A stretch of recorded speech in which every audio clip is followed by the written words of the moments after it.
मैं लेके आ गया हूँ वन शॉट सीरीज और ये वन शॉट सीरीज ऐसी सीरीज होने वाली है जिसमें मैं कंप्लीट केमिस्ट्री को एकदम डिटेल में जीरो से लेके और एकदम टॉप लेवल तक यहाँ पर कंप्लीट केमिस्ट्री आपके बोर्ड एग्जाम से पहले करवाने वाला हूँ। और काफी सारे बच्चे ऐसे हैं जो बोर्ड एग्जाम में 100 आउट ऑफ 100 लेके आए, लेकिन अब 100 आउट ऑफ 100 की तैयारी यहाँ पर अपन को करनी है, तो टाइम बिल्कुल भी वेस्ट नहीं करते। क्लोरोबेंजीन, बात आती है क्लासिफिकेशन ऑफ एल्काइल हैलाइड। तो अगर मोनो है, नाम से स्पष्ट हो रहा है, मोनो का मतलब क्या है, एक हैलोजन आएगा मोनो होगा, है याद रखना। SOCl2 का मतलब होता है आपको थायोनिल क्लोराइड, ये भी याद रखना थायोनिल क्लोराइड। तो is heated with thionyl chloride मतलब SOCl2 in presence of pyridine alkyl chloride is of कह सकते हो, लेकिन यहाँ पर फिक्स एल्काइल क्लोराइड ही बनेगा, इसको बोलते हैं स्वाट। वही हैलोजन एक्सचेंज करना यहाँ पर भी जनरली ये याद रखना आप एल्काइल हैलाइड AG आपके साथ करवाओगे, एल्काइल क्लोराइड बनेगा, AgX बाहर हो जाएगा यहाँ से X। और ये बहुत इंपॉर्टेंट पॉइंट है जो पूछा गया था आपसे 2024 में, मैंने अभी आपको बताया था RBSc के एग्जाम में, राजस्थान बोर्ड।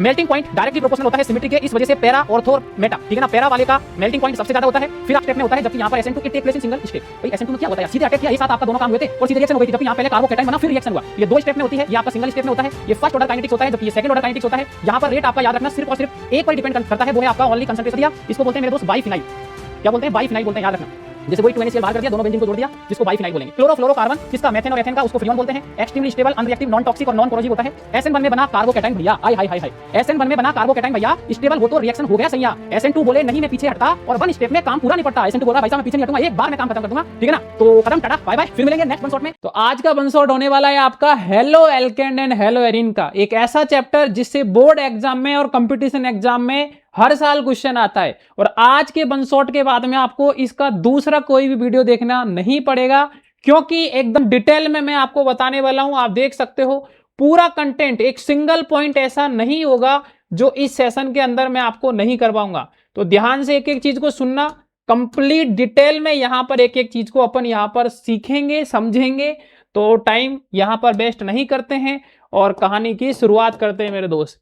तो भाई साहब आपको एलो एल्केन का मतलब बता देता हूं। The halogen derivative of aliphatic hydrocarbon are called halo alkane. मतलब कोई कार्बन की आपकी मान लो चेन है और इसमें मान लो यहां पर मैं कार्बन के साथ में हाइड्रोजन की जगह कोई हेलोजन लगा देता हूं, तो वो आपका एल्काइल हैलाइड बोल सकते हो या फिर हेलो एल्केन बोल सकते हो।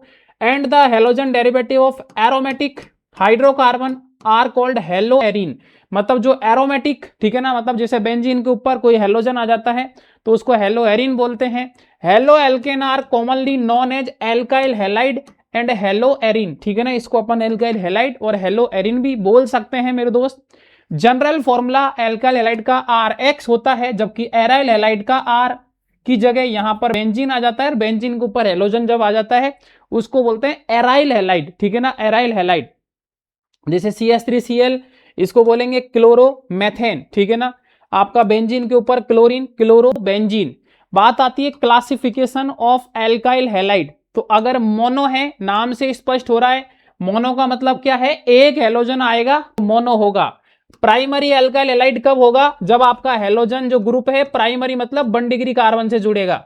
सेकेंडरी, जब हेलोजन आपका 2 डिग्री कार्बन, 2 डिग्री का मतलब है ऐसा कार्बन जिससे 2 कार्बन यहां पर जुड़े होते हैं। टर्सरी एल्काइल हैलाइड कब होगा, जब हेलोजन जो आपका जिस कार्बन से जुड़ेगा वो 3 डिग्री कार्बन होना चाहिए। और 3 डिग्री का मतलब है ऐसा कार्बन जो आपका यहां पर 3 कार्बन जिससे जुड़े होते हैं, उसको 3 डिग्री बोलते हैं। नाम से स्पष्ट हो रहा है डाई हेलो एल्केन। डाई मतलब 2 हेलोजन जब होते हैं उसको अपन डाई हेलो एल्केन बोलते हैं, ठीक है ना, याद रखना। तो यहां पर 2 टाइप होती है, एक जेमिनल और एक होता है बिसिनल।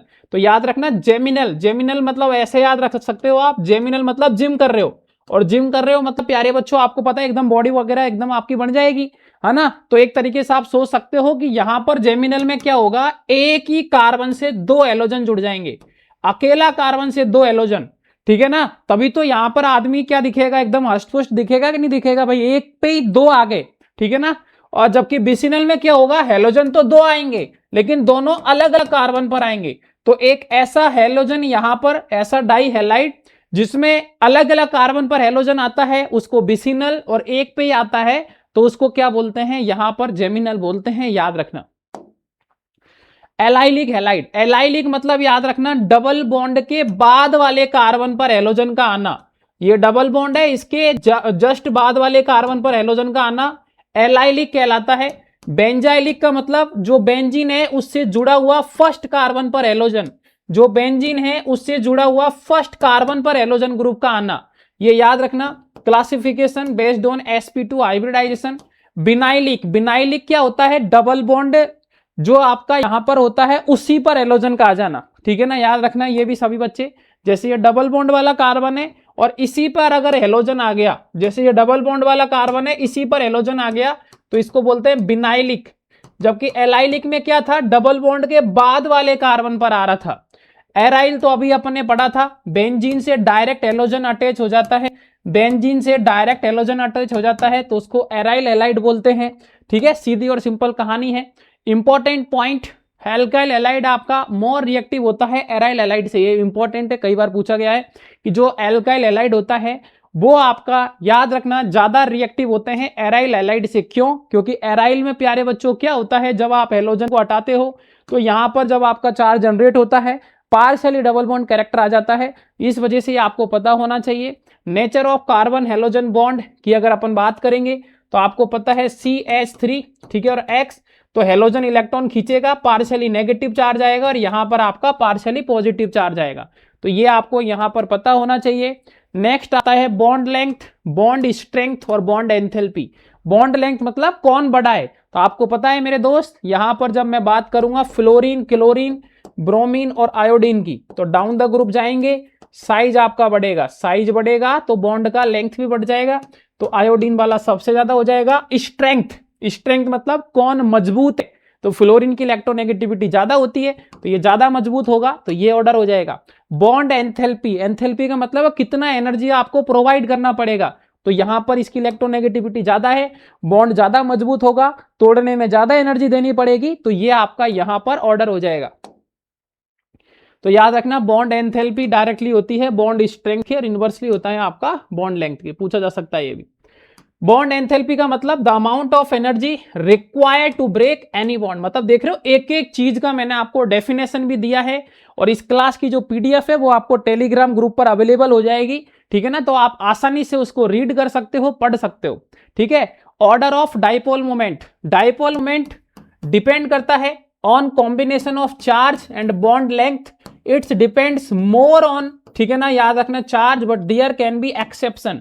याद रखना प्यारे बच्चों, जब बात आती है CF, CCl, CBr और CI की, तो यहां पर डाइपोल मोमेंट आपका नियम ये कहता है प्यारे बच्चों की CF वाले का ज्यादा, फिर CCl, फिर CBr और CI, लेकिन ऐसा नहीं होता है, या एक्सेप्शन होता है। CCl वाला का CCF से आपका यहां पर ज्यादा होता है, ये एक्सेप्शन है जो कि आपको याद रखना है। ठीक है ना, कि क्लोरीन का फ्लोरीन से ज्यादा होता है, फ्लोरीन की साइज छोटी होती है तो उसके पास लोन पेयर आता है, लोन पेयर के बीच में रिपल्सन होता है, तो ये याद रखना इंपॉर्टेंट है, डाइपोल मोमेंट से रिलेटेड कई बार एग्जाम में आपसे पूछा जा चुका है। Method of preparation of halo alkane, तो मेरे दोस्त अब देखेंगे मेथड ऑफ प्रिपरेशन, किस किस तरीके से आप हेलो एल्केन के यहां पर प्रिपरेशन देख सकते हो। तो पहला आता है ग्रुप्स प्रोसेस। यहां पर याद रखना जब एल्कोहल की रिएक्शन कोई भी हाइड्रोजन हैलाइड के साथ करवाते हो एनहाइड्रस ZnCl2 की प्रेजेंस में, तो यहां से क्या करना होता है, आपको कुछ नहीं करना, यहां से OH और यहां से H बाहर कर देंगे H2O को और आपका एल्काइल हैलाइड बन जाएगा। देखो मेथड ऑफ प्रिपरेशन नाम से स्पष्ट हो रहा है कैसे एल्काइल हैलाइड बना सकते हो आप। जैसे आपने CH3OH लिया तो यहां से H2O बाहर कर दिया, एल्काइल हैलाइड बन गया। तो याद रखना alcohol hydrogen halide anhydrous ZnCl2 की प्रेजेंस में एल्काइल हैलाइड का फॉर्मेशन करता है, जिसको अपन ग्रुप्स प्रोसेस का नाम से यहां पर जानते हैं। नेक्स्ट आता है डार्जन प्रोसेस। मेरे दोस्त नाम से स्पष्ट हो गया डार्जन। पहली बात तो याद रखना it is the one of the best method for the preparation of alkyl halide. ये सबसे अच्छा मेथड है जिसके द्वारा आप एल्काइल हैलाइड की प्रिपरेशन कर सकते हो, क्योंकि यहां पर प्योर फॉर्म में एल्काइल हैलाइड मिलता है। कारण क्या है, जब एल्कोहल की रिएक्शन SOCl2 और पाइरिडिन के साथ करवाते हैं तो आपका एल्काइल हैलाइड मिलता है और साथ में SO2 और HCl मिलता है, ये दोनों गैस के फॉर्म में उड़ जाते हैं, तो सिर्फ और सिर्फ एल्काइल हैलाइड बचता है। इसी वजह से ये बेस्ट मेथड होता है। याद रखना SOCl2 का मतलब होता है आपको थायोनिल क्लोराइड, ये भी याद रखना थायोनिल क्लोराइड। तो is heated with thionyl chloride मतलब SOCl2 in presence of pyridine, alkyl chloride is obtained along with some, ठीक है ना, by product. This is consider as the best method for the conversion of alcohol into alkyl halide since all product form are gas and hence escape easily. मतलब जो चीज मैंने बोली है, समझाई है, वो मैंने लिख भी दी है, ताकि आप रिवीजन करोगे इस पीडीएफ के थ्रू तो आप आसानी से कर पाओगे, आपको कोई भी समस्या नहीं होगी। एग्जाम्पल की अगर अपन बात करेंगे तो एल्कोहल भाई साहब आ गया, SOCl2 के साथ रिएक्शन करवाएंगे तो वही प्योर फॉर्म में एल्काइल हैलाइड बन जाएगा और SO2 और HCl यहां पर आपका बाहर हो जाएगा। कुछ इंपॉर्टेंट पॉइंट है जिनकी चर्चा अपन यहां पर कर सकते हैं। डार्जन प्रोसेस प्यारे बच्चों बेस्ट मेथड होता है for the conversion of N alcohol into alkyl halide. मतलब जो डार्जन प्रोसेस है ये सबसे अच्छा मेथड है कन्वर्जन करने के लिए, जब एल्कोहल को एल्काइल हैलाइड में करेंगे। सिंस ऑल द प्रोडक्ट सबके सब गैस होते हैं जो कि आसानी से आपके एस्केप मतलब भाग जाते हैं। This method can not be applied for the preparation of alkyl bromide and alkyl iodide और since SOBr2 is unstable and SOI2 does not exist. याद रखना सिर्फ SOCl2 ही यूज लेना है, ऐसा नहीं कि आप SOBr2 और SOI2 यूज लेने लग जाओगे, क्योंकि आयोडीन की साइज बहुत बड़ी होती है तो ये तो एग्जिस्ट ही नहीं करता है और SOBr2 आपका अनस्टेबल होता है। Pyridine increase rate of the reaction because it is a basic and remove HCl form. मतलब पाइरिडीन यहां पर पूछ ले कोई क्यों यूज करते हैं यहां पर पाइरिडीन को, तो ये आपका रेट ऑफ रिएक्शन को यहां पर क्या करता है, बढ़ा देता है, ये भी पता होना चाहिए। रिएक्टिविटी अल्कोहल का याद रखना मेरे दोस्त 3 डिग्री, फिर 2 डिग्री और फिर 1 डिग्री। 3 डिग्री जो होगा उसका सबसे ज्यादा होगा, फिर 2 डिग्री वाले का, लास्ट में आपका 1 डिग्री वाले का। तो ऑर्डर याद रखना, रिएक्टिविटी का आयोडीन का साइज बड़ा होता है, ठीक है ना, इस वजह से आसानी से वो इलेक्ट्रॉन आपका डोनेट कर सकता है, आसानी से रिमूव हो सकता है। तो ये आपका ऑर्डर है। Above method are not applied for the preparation of aryl halide. याद रखना एराइल हैलाइड बनाने के लिए इस मेथड को आप अप्लाई नहीं कर सकते हैं, क्योंकि कार्बन ऑक्सीजन को बॉन्ड को फिनॉल एज है पार्शियली डबल बॉन्ड कैरेक्टर, क्योंकि आप बॉन्ड तोड़ोगे तो पार्शियली डबल बॉन्ड कैरेक्टर आ जाता है, इस वजह से यहां पर आप अप्लाई नहीं कर सकते हो। By the reaction with phosphorus halide, तो प्यारे बच्चों याद रखना जब अल्कोहल की रिएक्शन PCl3 के साथ करवाते हो तो ये आपका एल्काइल हैलाइड बनता है और साथ में आपका H3PO3 बनता है। और अल्कोहल की रिएक्शन PCl5 के साथ करवाते हो, मान लो आपने ROH लिया, साथ में आपने PCl5 मतलब 5 क्लोरीन, तो ये आपने 5 क्लोरीन ले लिए। ध्यान से देख लो कैसे याद रख सकते हो, तो एक R एक Cl लेके भाग जाएगा तो एल्काइल हैलाइड बन जाएगा, एक HCl लेके भाग जाएगा तो HCl बन जाएगा। अब क्या बचा, एक फॉस्फोरस, एक ऑक्सीजन और 3 क्लोरीन, मतलब आपका एक P एक और 3 Cl, तो आपका देखो HCl POCl3 और एल्काइल हैलाइड। तो इस रिएक्शन को ऐसे याद रख सकते हो, अगर मान लो आप भूल जाते हो तो ऐसे आप याद रख सकते हो। PCl5 को लिख देना, RCl HCl बाहर निकाल देना, POCl3 बैठा दोगे। PCl3 में भी याद रखना एल्काइल हैलाइड और आपका H3PO3 बनाता है। समरी अभी तक जो पढ़ा है उसको पूरा एक बार और फिर से यहां पर मैं आपको रिवीजन करवा देता हूं कि अल्कोहल HCl ZnCl2 के साथ एल्काइल हैलाइड और वाटर बनाता है, अल्कोहल NaBr के साथ आपका एल्काइल ब्रोमाइड बनाता है। अभी आपने देखा था PCl3 के साथ में रिएक्शन, अगर मान लो इसके आपने 3 मोल लिए हैं तो ये आपका 3 मोल आपका यहां पर एल्काइल हैलाइड साथ में H3PO3 बनाएगा। PCl5 के साथ में आपने देखा था RCl HCl3 और POCl3 बनाएगा। रेड फॉस्फोरस के साथ एल्काइल हैलाइड बनाएगा। डार्जन प्रोसेस याद ही आपको एल्काइल हैलाइड और SO2 HCl आपका बनाता है। तो यहां पर इंपॉर्टेंट है, ठीक है ना, कुछ इंपॉर्टेंट बहुत ही शानदार पॉइंट है जो आपका यहां पर इंपॉर्टेंट है, कई बार पूछा जा चुका है कंपटीशन एग्जाम में। Mixture of concentrated HCl and anhydrous ZnCl2 is also called Lucas reagent. याद रखना ये कई बार पूछा जाता है यार लुकास रिएजेंट क्या है, तो जो मिक्सचर होता है आपका एनहाइड्रस, ठीक है ना, ZnCl2 और कंसंट्रेटेड HCl का, उसको यहां पर लुकास रिएजेंट बोलते हैं। From alkane alkene and alkyne, ठीक है ना, यहां पर इनके द्वारा किस तरीके से आप एल्काइल हैलाइड बना सकते हो अब अपन चेक करेंगे। तो मेरे दोस्त याद रखना जब कोई भी एक एल्केन है और अगर आपको यहां पर इसके द्वारा एल्काइल हैलाइड बनाना है तो आपने हेलोजन लेना है, और याद रखना किसकी प्रेजेंस में लेना है, लाइट की प्रेजेंस में, सनलाइट की प्रेजेंस में, HMU की प्रेजेंस में लेंगे तो भी आपका एल्काइल हैलाइड बन जाता है। तो एल्केन जब रिएक्ट करता है हेलोजन के साथ में सनलाइट की प्रेजेंस में हाई टेम्परेचर पर, तो ये आपका मिक्सचर देता है मोनो और पॉली हेलो एल्केन का। Mono halo alkane is the major product होता है अगर एल्केन यूज करते हैं एक्सेस अमाउंट में। If halogen is used in the excess, 1 by 1 जितने भी हाइड्रोजन है वो सारे हेलोजन के साथ रिप्लेस कर देंगे। मतलब कहने का मतलब ये है कि अगर आपने एक्सेस अमाउंट में लिया है हेलोजन को, एक्सेस मतलब ज्यादा अमाउंट है, तो एक हाइड्रोजन रिमूव करेगा, एक हेलोजन जोड़ देगा, फिर एक और, फिर एक और, फिर एक और, मतलब सारे हाइड्रोजन को हटा के सारे हेलोजन लग जाएंगे अगर एक्सेस अमाउंट में लिया है, तो ये भी आपको पता होना चाहिए। एल्कीन के द्वारा भी बना सकते हो, जैसे ये एल्कीन आ गया, HCl के साथ आपको करवाना है रिएक्शन, तो एक हाइड्रोजन और एक क्लोरीन यहां पर आपके इस कार्बन के साथ में अटैच कर दोगे, तो ये आपका यहां पर सीधा और सिंपल इथाइल क्लोराइड CH3CH2Cl आपका बन जाएगा, ठीक है ना। अगर मान लो यहां पर HCl के साथ रिएक्शन करवाओगे तो याद रखना प्यारे बच्चों, यहां तो 2 कार्बन थे तो क्लोरीन आपने यहां लगा दिया, यहां 3 कार्बन है तो याद रखना H+ और Cl-। अब ऐसा नहीं है कि क्लोरीन यहां लगा दोगे, आपको क्लोरीन सेकंड डिग्री कार्बन के साथ में लगाना होगा, तब जाके आपका मेजर प्रोडक्ट बनेगा। कारण सीधा और सिंपल है सभी बच्चे, यहां पर आगे मैं आपको बताऊंगा। एक होता है मार्कोनिकॉफ, एक होता है एंटी मार्कोनिकॉफ। मार्कोनिकॉफ रूल ये कहता है, ये सभी बच्चे याद रखना, मार्कोनिकॉफ रूल ये कहता है, क्या होता है मार्कोनिकॉफ, इसका मतलब होता है प्यारे बच्चों, जो less number of alpha hydrogen है, लेस नंबर ऑफ, ठीक है ना, याद रखना लेस नंबर ऑफ हाइड्रोजन, उसके साथ में आपको अटैच करना होता है, ठीक है ना, लेस नंबर। तो यहां पर बताओ इस कार्बन के अक्रॉस, यहां कार्बन पर 1 हाइड्रोजन है, यहां 2 है, तो लेस कौन से में, इसमें, इस पर है, इस वजह से क्लोरीन यहां पर ऐड करना है। तो याद रखना जब आप हाइड्रोजन एलाइड के साथ HBr-HI की रिएक्शन करवाते हो एल्कीन के ऊपर, तो ये आपका यहां पर जब अनसिमेट्रिकल, मतलब ये सिमेट्रिकल नहीं है क्योंकि 3 कार्बन है, ये तो सिमेट्रिकल था तो डायरेक्ट ऐड कर दिया था, तो ये मार्कोनिकॉफ रूल फॉलो करता है। मार्कोनिकॉफ का रूल मैंने आपको बता दिया है अभी, सीधा और सिंपल क्या होता है, ऐसा कार्बन जिसपे आपके कम हाइड्रोजन है, जिसमें हाइड्रोजन की संख्या कम है, उसी के साथ आपको ऐड करना है।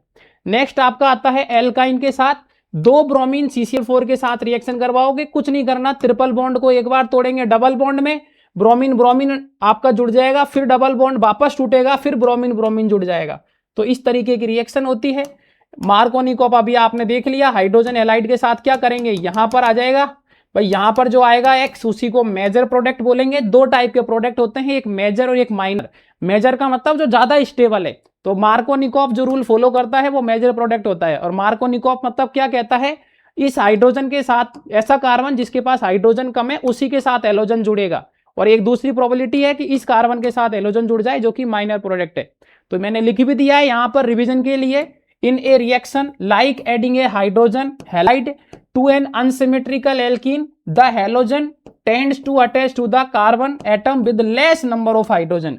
अगर लेस नंबर ऑफ हाइड्रोजन के साथ जोड़ेंगे तो वो आपका मार्कोनिकॉफ रूल कहलाएगा। एक होता है एंटी मार्कोनिकॉफ। एंटी मार्कोनिकॉफ मतलब ऐसे रिएक्शन जहां पर आपको सीधा सिंपल उल्टा उल्टा सोचना है आपको, ठीक है ना, याद रखना। और इसको जनरली याद रखना पेरोक्साइड इफेक्ट के अंदर देखा जाता है। Adding hydrogen halide to an unsymmetrical alkene in presence of peroxide, the halogen tends to attach the, मतलब जो हैलोजन है वो उस कार्बन से जुड़ेगा जिसके पास में यहां पर ज्यादा हाइड्रोजन है। क्या है, ज्यादा हाइड्रोजन है, उससे आपका हैलोजन जुड़ेगा, वो आपका एंटी मार्कोनिकॉफ होगा। जैसे मान लो ये आपका डबल बॉन्ड के अक्रॉस कार्बन है, तो इस कार्बन के पास ज्यादा हाइड्रोजन है, तो ये आपका मेजर प्रोडक्ट होगा और ये आपका माइनर होगा। लेकिन ये कब है, पेरोक्साइड इफेक्ट। पेरोक्साइड मतलब H2O2, ठीक है ना, जब आपका इस तरीके से लिंकेज होता है ना, उसको पेरोक्साइड इफेक्ट बोलते हैं, याद रखना सभी बच्चे। In the laboratory addition of bromine CCl4 alkene resulting in discharge of reddish brown colour. ये याद रखना प्यारे बच्चों, जो Br2 CCl4 की रिएक्शन है, ये डिटेक्शन ऑफ डबल बॉन्ड के लिए यूज किया जाता है, जो कि एक आपका रेडिश ब्राउन कलर देता है, ठीक है ना। ये सभी बच्चे याद रखना, Br2 CCl4 की रिएक्शन कई बार पूछी गई है। एडिशन जब करवाते हैं यहाँ पर तो आपका बिसिनल डाई ब्रोमाइड बनता है, जो कि एक आपका कलरलेस होता है। तो ये आपका देखो आ गया, जैसे ये आपका एल्कीन आया, एल्कीन की रिएक्शन Br2 CCl4 के साथ कराई तो डबल बॉन्ड के अक्रॉस आपका हैलोजन ग्रुप आ जाएगा, ठीक है ना। और डिटेक्शन ऑफ डबल बॉन्ड के लिए काम आता है, रेडिश ब्राउन कलर देता है। ये 2 पॉइंट याद रखना, पूछा जा सकता है। From halo alkane by halogen exchange reaction, मतलब जो हैलोजन एक्सचेंज रिएक्शन है वो कौन कौन सी है, ये इंपॉर्टेंट पॉइंट है। बोर्ड के एग्जाम, कंपटीशन एग्जाम में कई बार सवाल आता है यहाँ से, ये इंपॉर्टेंट भी है, कई बार आया। फिंकलस्टीन और श्वार्ट्ज रिएक्शन कई बार आ रखी है। फिंकलस्टीन का मतलब होता है कोई भी alkyl halide sodium iodide dry acetone के साथ रिएक्शन करवाएंगे तो यहाँ क्या होता है, ये हैलोजन है ना Na+ और I- यहाँ आ जाएगा R के साथ और X चले जाएगा Na के साथ। कुल मिला के हैलोजन का एक्सचेंज करना है, X यहाँ और I यहाँ, तो ये आपका एल्काइल आयोडाइड और NaX बाहर। तो जो हैलोजन एक्सचेंज रिएक्शन है इसी को बोलते हैं फिंकलस्टीन। ये होता है श्वार्ट्ज, लेकिन श्वार्ट्ज में क्या होता है मेरे दोस्त, फिक्स है आपका एल्काइल फ्लोराइड ही बनेगा। यहां आप ब्रोमीन और कुछ दूसरे हेलोजन भी ले सकते हो, लेकिन यहां पर फिक्स है एल्काइल फ्लोराइड ही बनेगा, इसको बोलते हैं स्वार्ट्स। वही हेलोजन एक्सचेंज करना है यहां पर भी। जनरली ये याद रखना, आप एल्काइल हैलाइड AgF के साथ करवाओगे, एल्काइल फ्लोराइड बनेगा, AgX बाहर हो जाएगा, यहां से X और यहां से फ्लोरीन दोनों ने एक्सचेंज कर लिया, जैसे आयोडीन यहां चला जाएगा, फ्लोरीन यहां आ जाएगा, ठीक है ना, तो एल्काइल फ्लोराइड बन जाएगा। तो जनरली ये रिएक्शन किन किन की प्रेजेंस में हो सकती है मेरे दोस्त, तो याद रखना जनरली आपका ये Hg2F2, MOF2, COF3 इन सब की प्रेजेंस में हो सकती है।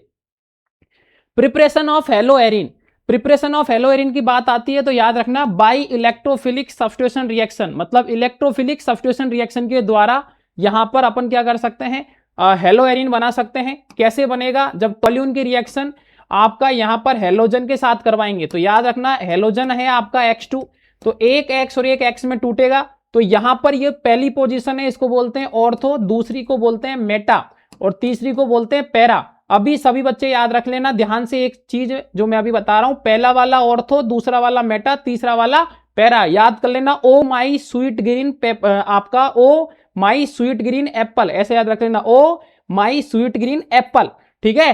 तो ये ऑर्थो है, ये मेटा, ये पैरा है। तो याद रखना एक होता है ऑर्थो पे एडिशन, एक होता है पैरा पर।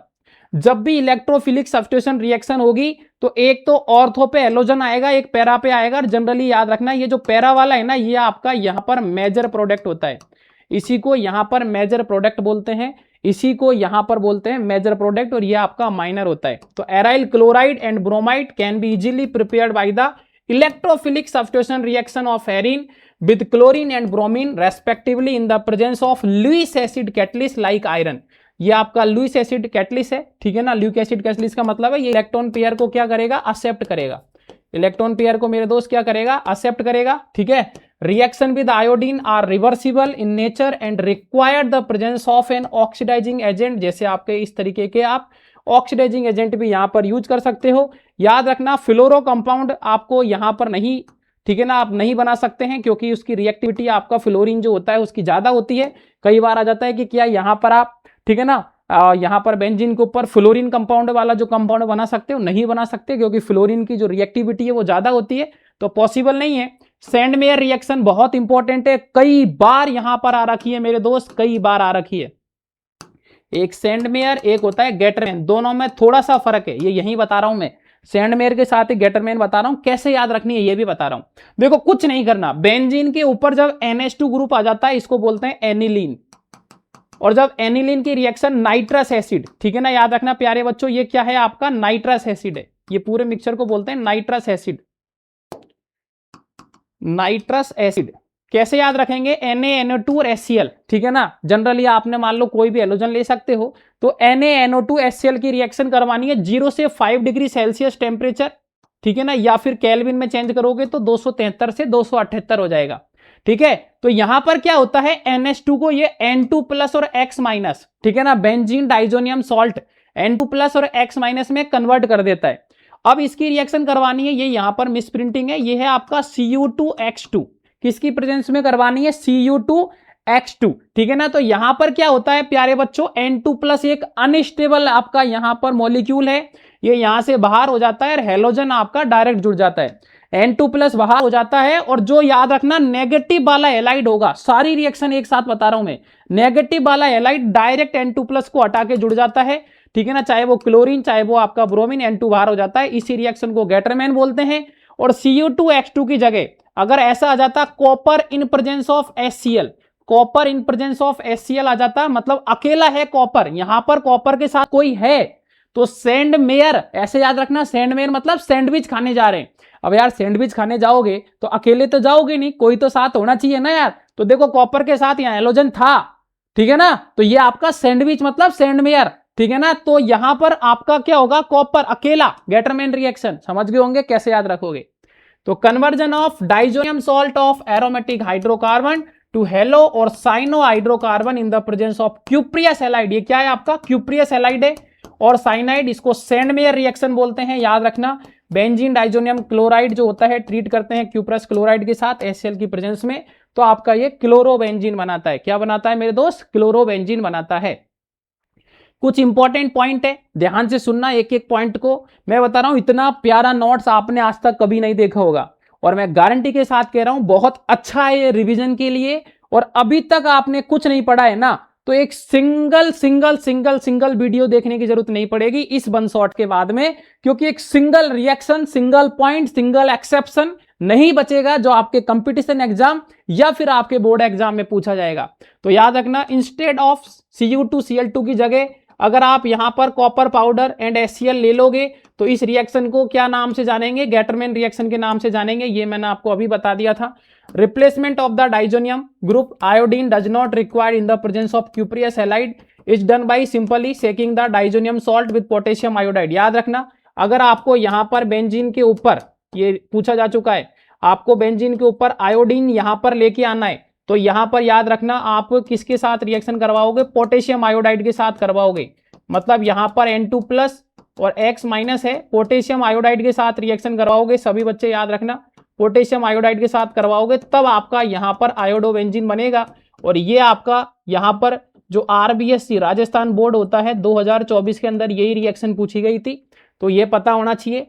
नेक्स्ट अपन पढ़ेंगे प्यारे बच्चों फिजिकल प्रॉपर्टी ऑफ हेलो, ठीक है ना, एल्केन। फिजिकल प्रॉपर्टी पढ़ेंगे हेलो एल्केन की। देखते हैं physical property of halo alkane आपकी क्या है।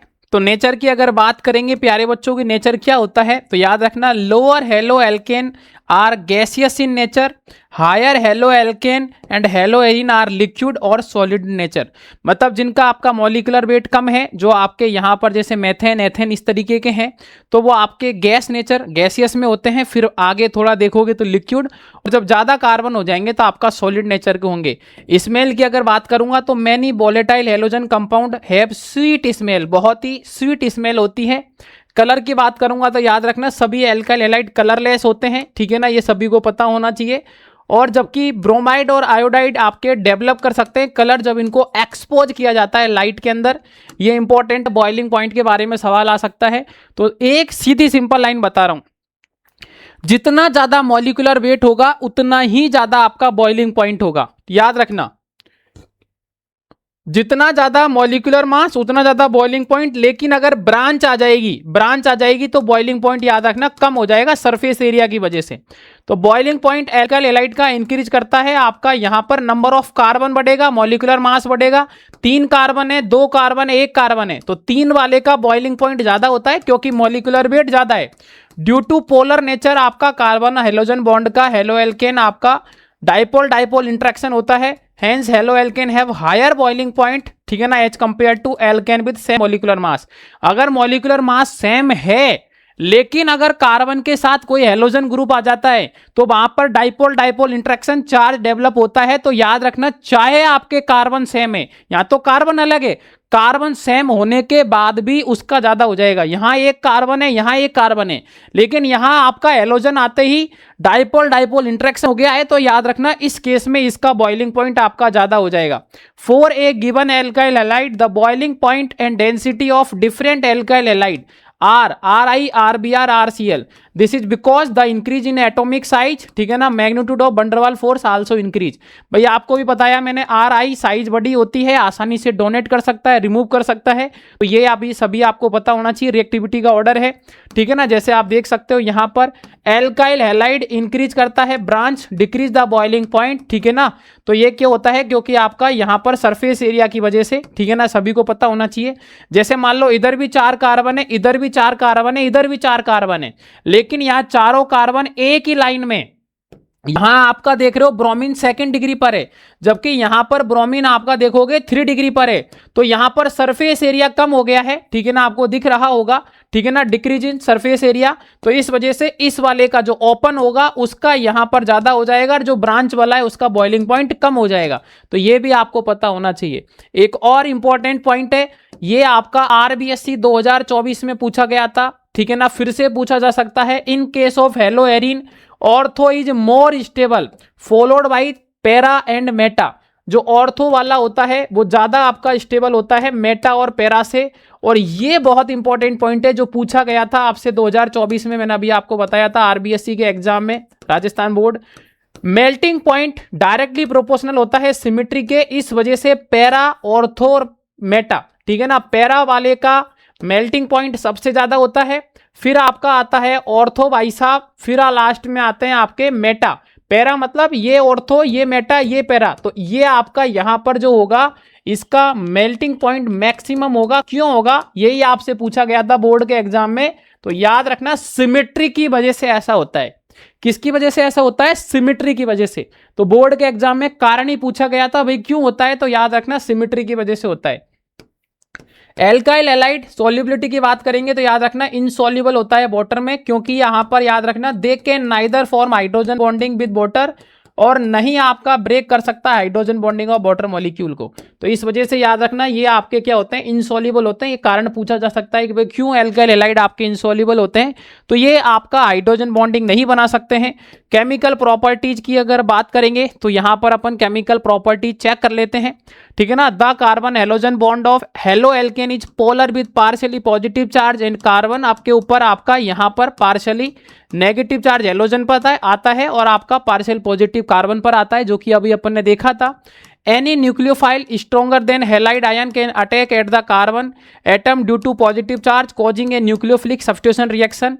Halide ion being weak base and are good leaving group, thus halo alkane undergo elimination reaction with a strong base, nucleophilic substitution reaction, incoming nucleophile having at least one atom with lone pair electron attack to the। अब ये क्या कहानी है आपको मैं बहुत अच्छे से समझा देता हूं, सभी बच्चे ध्यान से देखना मेरे दोस्त। क्या होता है एक बार मैं आपको पूरी कहानी को समझा देता हूं। कोई भी कार्बन है, ये आपका हेलोजन है इसके पास में, और ये आपका एक न्यूक्लियोफाइल है। पहली बात आती है यार सर न्यूक्लियोफाइल क्या होता है, ये बताओ आप। न्यूक्लियोफाइल क्या होता है, नाम से स्पष्ट हो रहा है। न्यूक्लियस फाइल मतलब न्यूक्लियस की तरफ अट्रैक्ट होने वाला, न्यूक्लियस को प्यार करने वाला। तो याद रखना है न्यूक्लियोफाइल का मतलब होता है जो इलेक्ट्रॉन पेयर डोनेट करते हैं। इलेक्ट्रॉन पेयर क्या करते हैं, डोनेट करते हैं। ये आपका नेगेटिव चार्ज के फॉर्म में हो सकता है और लोन पेयर के फॉर्म में हो सकता है।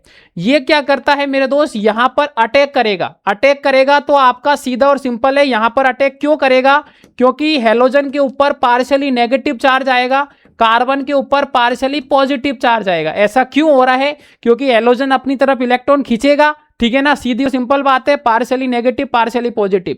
कार्बन के ऊपर पार्शियली पॉजिटिव चार्ज आ गया है, तो यहां पर इलेक्ट्रॉन की इसके पास में डेफिशिएंट हो गया है। ये इलेक्ट्रॉन डेफिशिएंट हो गया है क्योंकि इसके पास इलेक्ट्रॉन की कमी है। इलेक्ट्रॉन की कमी है इसलिए न्यूक्लियोफाइल इलेक्ट्रॉन पेयर इसको डोनेट के लिए यहां पर आएगा। तो यहां पर जब ये आएगा तो यहां से इस हेलोजन को भागना पड़ेगा। यहां से इस हेलोजन को भागना पड़ेगा, तो जो ग्रुप भाग के जाता है उसको लिविंग ग्रुप बोलते हैं। उसको क्या बोलते हैं मेरे दोस्त, लिविंग ग्रुप बोलते हैं, याद रखना। तो इस कार्बन के साथ में आपका न्यूक्लियोफाइल ऐड हो गया है और आपका यहां से X माइनस जो हेलोजन था वो बाहर हो गया है।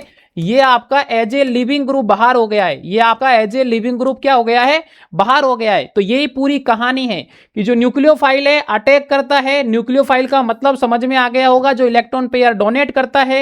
ये कार्बन के ऊपर पार्शियली पॉजिटिव चार्ज आया है, ये याद रखना इलेक्ट्रोफाइल की तरह काम करता है। अब इलेक्ट्रोफाइल का मतलब समझ में आ गया होगा, इलेक्ट्रॉन डेफिशिएंट होते हैं, इनको इलेक्ट्रॉन की जरूरत होती है, इनके पास में इलेक्ट्रॉन की कमी होती है। लिविंग ग्रुप जो आपका छोड़ के जाता है, जो भाग के जाता है, वो लिविंग ग्रुप कहलाता है। तो अब आपको समझ में आ गया होगा न्यूक्लियोफाइल का मतलब क्या है और लिविंग ग्रुप का मतलब क्या है। कई बार ऑर्डर पूछा जा सकता है, तो याद रखना मेरे दोस्त। जैसे मान लो FCl, Br और I पूछा जा सकता है आपसे, डाउन द ग्रुप जाएंगे तो न्यूक्लियोफिलिसिटी का क्या हाल होता है। तो डाउन द ग्रुप जाएंगे, साइज बढ़ेगी, साइज बढ़ेगी तो न्यूक्लियस से इलेक्ट्रॉन दूर जाएगा, आसानी से यहां पर डोनेट कर पाएगा। तो न्यूक्लियोफिलिसिटी भी आपकी याद रखना बढ़ती है। लेफ्ट से राइट जाते हैं तो साइज आपका घटेगा, साइज घटेगा तो न्यूक्लियोफिलिसिटी भी प्यारे बच्चों यहां पर क्या होगा बताओ भाई। साइज बढ़ रहा था, न्यूक्लियोफाइल बढ़ रहा था। अब मान लो आपका आया CH3 minus, NH2 minus, OH minus और आपका F माइनस। तो इलेक्ट्रोनेगेटिविटी ज्यादा है, तो इस नेगेटिव को इलेक्ट्रोनेगेटिविटी पकड़ के रखेगी, तो आसानी से डोनेट नहीं कर पाएगा। तो यहां पर ये डोनेट नहीं कर पाएगा, तो ये अच्छा न्यूक्लियोफाइल है। तो यहां पर आपका साइज घटेगी तो न्यूक्लियोफिलिसिटी भी घटेगी, मतलब ये आपका अच्छा न्यूक्लियोफाइल है कार्बन वाला। तो डाउन द ग्रुप जाएंगे, साइज बढ़ेगी, न्यूक्लियोफिलिसिटी बढ़ेगी, और लेफ्ट से राइट जाओगे तो न्यूक्लियोफिलिसिटी आपकी घटेगी। तो याद रखना डाउन द ग्रुप जाने पर बढ़ती है, लेफ्ट से राइट जाने पर आपका घटता है। ये कॉन्सेप्ट पता होना चाहिए। लिविंग ग्रुप की बात करूंगा तो एक ही आप लाइन याद रखना मेरे दोस्त। जो वीक बेस होते हैं, वीक बेस जो होते हैं आर गुड लिविंग ग्रुप, वो आपके अच्छे लिविंग ग्रुप होते हैं। अगर डाउन द ग्रुप जाओगे तो भी लिविंग ग्रुप की टेंडेंसी आपकी बढ़ेगी, चाहे वो आपका FCl, चाहे वो आपका BRI है, मतलब आयोडीन आपका गुड लिविंग ग्रुप होगा क्योंकि साइज ज्यादा है, सीधी और सिंपल बात करूंगा मैं तो। और अगर लेफ्ट से राइट जाओगे तो भी आपका याद रखना लिविंग ग्रुप की जो टेंडेंसी है वो आपकी जनरली क्या होती है, बढ़ती है। लेफ्ट से राउट जाओगे तो भी बढ़ेगी, डाउन द ग्रुप जाओगे तो भी बढ़ेगी। तो बस ये सीधी पूरी कहानी है जो आपको समझ में आनी चाहिए, ठीक है। अब सारी कहानी समझ में आ गई होगी, अब अपन चलते हैं रिएक्शन पर। अब बहुत आसानी से सारी चीजें आप समझ जाओगे। देख रहे हो ऐसा वन शॉट, एक सिंगल ऐसी लाइन नहीं बचेगी, मैंने पहले ही बोला था, जो इस वन शॉट के अंदर मैं नहीं करवाऊंगा। अब देखो एक होता है एक्वस KOH और एक होता है एल्कोहलिक KOH, ये सभी बच्चे याद रखना। जब एक्वस आ जाता है तो कुछ नहीं करना है, हेलोजन हटा के OH को यहां पर लगा देना है, क्योंकि K plus OH minus as a nucleophile attack करेगा, X यहां पर बाहर हो जाएगा, तो X K के साथ चला जाएगा, KX और आपका एल्कोहल बना देगा। जैसे ब्रोमीन भाई साहब आया, K plus OH minus attack किया, ब्रोमीन बाहर हो जाएगा, CH3 CH2 के साथ में आपका OH जुड़ जाएगा, तो यहां पर आपका यहां पर क्या बन जाएगा, एल्कोहल बन जाएगा। ऐसे यहां पर आप वाटर के साथ देख सकते हो, Cl चला जाएगा और OH आपका यहां पर जुड़ जाएगा। सीधा और सिंपल रिएक्शन है। तो नेक्स्ट बात करते हैं अपन एक्शन ऑफ सोडियम एल्कोक्साइड, मतलब जब आप एल्काइल हैलाइड के साथ रिएक्शन करोगे NaOR के साथ एल्कोहल की प्रेजेंस में, तो क्या होता है, कुछ नहीं होगा प्यारे बच्चों, ये सोडियम हेलोजन को लेके भाग जाएगा, बचेगा ROR बचेगा, जिसको अपन ईथर बोलते हैं। क्या बोलते हैं, ईथर। तो ये भी आपसे पूछा जा सकता है, ठीक है ना। तो ये कुछ नहीं हुआ भाई साहब, NaBr बाहर निकल गया, NaBr बाहर निकल गया और सीधा आपका यहां पर ईथर बन गया। तो एल्काइल हैलाइड हीट करवाएंगे सोडियम एल्कोक्साइड के साथ, तो ईथर आपका बनता है। नेक्स्ट है एक्शन ऑफ NH3, तो ये एल्काइल हैलाइड आया, NH3 को आप लिख सकते हो मेरे दोस्त क्या, HNH2 लिख सकते हो, भाई है तो NH3 है। तो यहां पर भी क्या होगा, ये हाइड्रोजन हेलोजन को लेके भाग जाएगा और आपका 1 डिग्री अमाइन बन जाएगा, ठीक है ना, आपका 1 डिग्री अमाइन बन जाएगा। तो देखो HBr बाहर कर दिया, सीधा NH2 को जोड़ दिया। तो याद रखना यहां पर आपका एक्शन ऑफ NH3 कैसे करता है, रिएक्शन हेलोजन के साथ। नेक्स्ट रिएक्शन है पोटेशियम साइनाइड, तो यहां पर भी वही KCN आपका बाहर निकल जाएगा, ठीक है ना भाई, ये KX के साथ चला गया, ठीक है ना, और आपका यहां पर जो CN माइनस है वो RCN बना देगा, क्योंकि ऐसे भी देख सकते हो आप, CN माइनस ने अटैक किया, X आपका बाहर हो गया, RCN बन गया। तो कुल मिला के आपको कुछ नहीं करना है, सीधा और सिंपल न्यूक्लियोफिलिक, ठीक है ना, न्यूक्लियोफाइल अटैक कर रहा है कार्बन पर और आपका लिविंग ग्रुप बाहर हो रहा है और सीधा रिएक्शन हो रहा है, ठीक है ना, वही सीधा और सिंपल, ठीक है ना, ये बन गया आपका। नेक्स्ट रिएक्शन है, याद रखना प्यारे बच्चों, ये इंपॉर्टेंट रिएक्शन है AgCN वाली, ये कई बार पूछी जा चुकी है बोर्ड के एग्जाम में। KCN ने तो आपका साइनाइड ग्रुप ही लगाया था, लेकिन याद रखना जब AgCN आता है ना, तो यहां पर CN की जगह NC आता है, आइसोसाइनाइड। CN की जगह ये NC ग्रुप यहां पर ऐड करता है, आइसोसाइनाइड, ये सबसे इंपॉर्टेंट रिएक्शन है, वो AgBr बाहर हो जाता है। ऐसे यहां पर क्या होगा, KX बाहर, RNO2 नाइट्रो ग्रुप जुड़ जाएगा, ठीक है ना, यहां से KBr बाहर हो जाएगा और सीधे नाइट्रो ग्रुप जुड़ जाएगा। Action of silver nitrate, alkyl halide AgNO2 के साथ नाइट्रो ग्रुप जोड़ देगा और आपका यहां पर सीधा और सिंपल AgX बाहर हो जाएगा। ऐसे यहां पर AgBr बाहर निकल जाएगा, सीधा और simple nitro group direct add हो जाएगा। नेक्स्ट रिएक्शन है action of silver salt of carboxylic acid, जिसको हंस डीकर रिएक्शन बोलते हैं, कई बार आ जाता है हंस डीकर रिएक्शन क्या है, तो याद रखना RC डबल बॉन्ड O, ठीक है ना, RC डबल R COO और Ag की रिएक्शन, ठीक है ना, किसके साथ करवाएंगे, आपका कोई भी एल्काइल हैलाइड के साथ करवाएंगे एल्कोहल की प्रेजेंस में। तो प्यारे बच्चों AgBr बाहर हो जाएगा और ये आपका यहां पर RC डबल बॉन्ड O और R एस्टर आपका बन जाता है, ठीक है ना, क्या बन जाता है, एस्टर आपका बन जाता है। और इसी रिएक्शन को बोलते हैं हंस डीकर रिएक्शन, कई बार आ रखी है। तो यहां से AgBr बाहर निकाल दिया और एस्टर का फॉर्मेशन जो होता है, ठीक है ना, इसको हंस डीकर रिएक्शन बोलते हैं। नेक्स्ट आता है लिथियम एल्यूमिनियम हाइड्राइड की रिएक्शन। याद रखना लिथियम एल्यूमिनियम हाइड्राइड एक रिड्यूसिंग एजेंट है, रिडक्शन का काम करता है। तो एल्काइल हैलाइड के साथ जब ये रिएक्शन करवाएंगे तो एल्केन आपका बनाएगा, साथ में LiX और AlX3 बाहर हो जाएगा। बाहर क्या हो रहा है इंपॉर्टेंट नहीं है, एल्केन बनाएगा, ये आपका इंपॉर्टेंट है। जैसे आपका ये आपका देखो सीधा और सिंपल हेलो एल्केन आया, LiAlH4 के साथ में रिएक्शन किया तो ये आपका एल्केन बन गया। यहां पर भी सीधा और सिंपल है भाई साहब, LiX बाहर हो जाएगा, RR एल्केन बना देंगे, सीधा और सिंपल। एल्काइल हैलाइड जब रिएक्शन करता है तो याद रखना एल्केन बनता है। यहां भी LiBr बाहर हो जाएगा, और एल्केन बन जाएगा। आपने एक चीज नोटिस करी, फिजिकल में अपन ने प्रॉपर्टी देखा था, जबकि केमिकल प्रॉपर्टी का मतलब है आप हेलो एल्केन बना चुके हो। पहले प्रिपरेशन में आपने हेलो एल्केन बनाना सीखा था, अब केमिकल प्रॉपर्टी में सीख रहे हैं कि यार हेलो एल्केन तो आ गया, अब हेलो एल्केन से क्या क्या कर सकते हैं, ये सारी रिएक्शन हमने देखी है। ये भी एक इंपॉर्टेंट रिएक्शन है मेरे दोस्त, वुड्स रिएक्शन बहुत इंपॉर्टेंट है यार। देखो कुछ नहीं है, वुड्स रिएक्शन का मतलब है अगर एल्काइल हैलाइड की रिएक्शन सोडियम ड्राई ईथर के साथ करवाएंगे तो प्यारे बच्चों क्या बनेगा, यहां पर आपका सिमेट्रिकल एल्केन बनता है।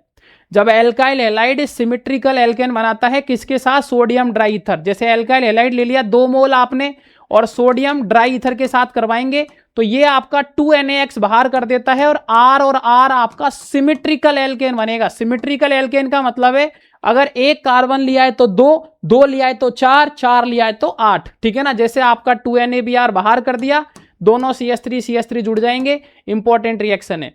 नेक्स्ट है आपका ग्रीनार्ड रिएजेंट वाला रिएक्शन, तो यहां पर कुछ नहीं है, सीधा दोनों को ऐड कर देंगे अपन, RMgX बन जाता है जिसको ग्रिग्नार्ड रिएजेंट बोलते हैं, सीधा हेलोजन के साथ में जुड़ जाएगा, इसको बोलेंगे ग्रिग्नार्ड रिएजेंट, ठीक है ना।